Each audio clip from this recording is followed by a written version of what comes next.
Merci. Enfin, Perrine Goulet. Merci, Monsieur le Président. Monsieur le Directeur, merci de votre présence ce matin. Vous avez commencé à évoquer le sujet sur lequel je souhaite avoir certains compléments. C'est effectivement ce que nous venons de voter dans le cadre du dernier projet de loi de finances, l'article qui s'est transformé en article 432-1 du Code des assurances, qui fait qu'effectivement, on demande qu'il n'y ait plus la garantie d'État sur les exportations de biens et services pour les opérations d'exploration, etc.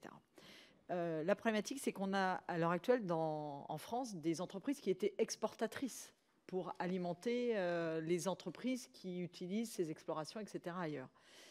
Est-ce que vous avez déjà évalué combien d'entreprises pouvaient être impactées? Comment on va pouvoir du coup accompagner? Parce que notamment quand c'est des pièces pour accompagner le pétrole ou ces genres de choses, il faut des contre-garanties. Donc comment on va pouvoir les accompagner? Du coup, on met en difficulté vis-à-vis du mondial, puisque les autres n'auront pas ces contraintes.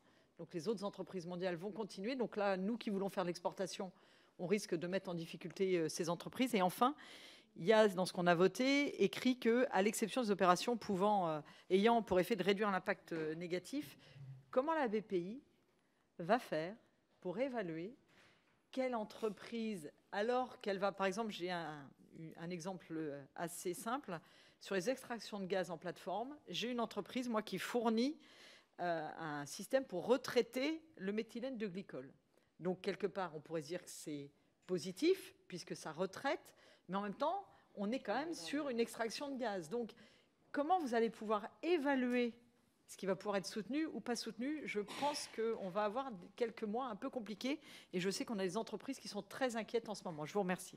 Les filières impactées par les PME, les PME oil and gas impactées par la décision de l'article 435, là, je confirme.